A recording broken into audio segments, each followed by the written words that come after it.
ഹിമാലയത്തിൻ്റെ മഞ്ഞുമൂടിയ കൊടുമുടികൾക്കിടയിൽ സ്ഥിതി ചെയ്യുന്ന ഷിംലയിലെ മനോഹരമായ ഗ്രാമത്തിൽ രവി എന്ന ഒരു യുവാവ് ജീവിച്ചിരുന്നു.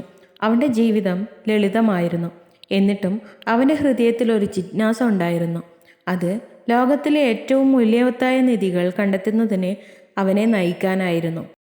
ഒരു സായാഹ്നത്തിൽ പുരാതന ദേവദാരു മരത്തിൻ്റെ ചുവട്ടിൽ രവി ഇരിക്കുമ്പോൾ കാറ്റ് വിദൂരദേശങ്ങളുടെയും മറഞ്ഞിരിക്കുന്ന നിധികളുടെയും കഥകൾ കൊണ്ടുപോയി. പ്രചോദനം ഉൾക്കൊണ്ട് ഉൾക്കാഴ്ചയുള്ള കഥകൾക്ക് പേരുകേട്ട പ്രായമായ ഒരു സ്ത്രീയുടെ ജ്ഞാനം അദ്ദേഹം തേടി. വിദ്യ, രവി ചോദിച്ചു, ഏതാണ് ലോകത്തിലെ ഏറ്റവും വിലപിടിപ്പുള്ള വസ്തുക്കൾ? ലോകത്തിലെ ഏറ്റവും മൂല്യവത്തായ കാര്യങ്ങൾ എന്നതിൻ്റെ സാരാംശം ചൊല്ലുന്ന ഒരു കഥ ഞാൻ പങ്കുവയ്ക്കട്ടെ. വരൂ, വിദ്യ മറുപടി പറഞ്ഞു. ഒരു കീറിയ തുണിസഞ്ചിയുമായി ഗ്രാമത്തിൽ അലഞ്ഞു നടന്ന അലോക് എന്ന യാചകനിൽ നിന്നാണ് വിദ്യയുടെ കഥ ആരംഭിച്ചത്. ഒരു ദിവസം രവി ഭിക്ഷക്കാരനെ നിരീക്ഷിച്ചപ്പോൾ അലോക് അവനെ സമീപിച്ച് പറഞ്ഞു, യുവാവേ, ലോകത്തിലെ ഏറ്റവും വിലപിടിപ്പുള്ള വസ്തുക്കൾ കയ്യിൽ പിടിക്കാൻ കഴിയില്ല, പക്ഷേ ഹൃദയത്തിൽ സൂക്ഷിക്കാം. കൗതുകത്തോടെ രവി അലോകിന് ദേവദാരു മരത്തിൻ്റെ ചുവട്ടിലൊരു ഇരിപ്പിടം വാഗ്ദാനം ചെയ്തു. ഭിക്ഷക്കാരൻ തൻ്റെ കഥ തുടർന്നു. അലോക് ഒരു തുണി തുറന്ന് സാധാരണ എന്ന് തോന്നിക്കുന്ന 3 ഇനങ്ങൾ വെളിപ്പെടുത്തി. 1 ഉരുളൻകല്ല്, വാടിയ പൂവ്, ഒരുപാട് പഴക്കമുള്ള ഫോട്ടോ.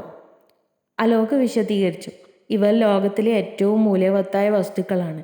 കല്ല് ലാളിത്യത്തെ പ്രതീകപ്പെടുത്തുന്നു. പുഷ്പം ജീവിതത്തിൻ്റെ ക്ഷണികമായ സൗന്ദര്യത്തെ പ്രതിനിധീകരിക്കുന്നു. നമ്മുടെ ഹൃദയത്തിൽ സൂക്ഷിക്കുന്ന ഓർമ്മകളാണ് ഈ ഫോട്ടോകൾ.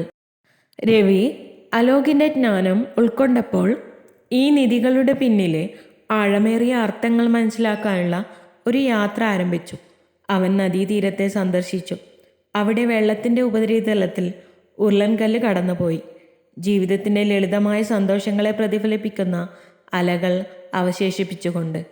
പുൽമേടുകളിൽ പൂക്കൾ വിരിയുന്നത് രവി വീക്ഷിച്ചു. ഓരോ ഇതളുകളും അസ്തിത്വത്തിൻ്റെ ക്ഷണികമായ സ്വഭാവത്തെ ഓർമ്മപ്പെടുത്തുന്നു. അലോക് കൊണ്ടു നടന്ന വാടിപ്പോയ പുഷ്പം അനശ്വരതയെ വകവയ്ക്കാതെ ആലിംഗനം ചെയ്ത സൗന്ദര്യത്തിൻ്റെ പ്രതീകമായി മാറി. ദേവദാരു മരത്തിൻ്റെ തണലിൽ വിദ്യ കഥയുടെ ആഴത്തിലുള്ള ധാർമ്മികത വെളിപ്പെടുത്തി. ലാളിത്യത്തിലും സൗന്ദര്യത്തിലും ഓർമ്മകളിലും ജീവിതത്തിൻ്റെ യഥാർത്ഥ ഐശ്വര്യം നമ്മൾ കണ്ടെത്തുന്നു. ലോകത്തിലെ ഏറ്റവും മൂല്യവത്തായ കാര്യങ്ങൾ നമ്മെ പഠിപ്പിക്കുന്നത് നിധികൾ ഉള്ളിലല്ല എന്നതാണ്. ഭൗതിക സമ്പത്ത് എന്നാൽ വർത്തമാന നിമിഷത്തിൻ്റെ വിലമതിപ്പിൽ നമുക്ക് ചുറ്റുമുള്ള ക്ഷണികമായ സൗന്ദര്യവും നമ്മുടെ പ്രിയപ്പെട്ട ഓർമ്മകളും.